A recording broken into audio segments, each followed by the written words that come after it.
sino yung mga corrupt? Bakit walang mga flood control na maayos na flood control? Ba't tumayo ka dyan, hindi mo pala alam, wala ka palang alam? But It's 8:17.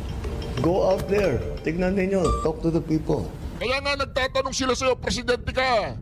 Ikaw at dapat may nakakaalam. Ikaw, wala ka bang intelligence fund?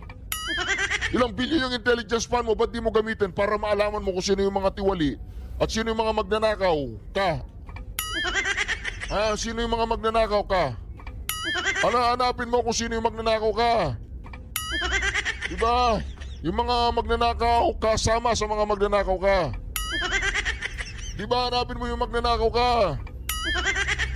We need to hear from everyone. And that's I think something that we can all play a part in. Ako po, God bless.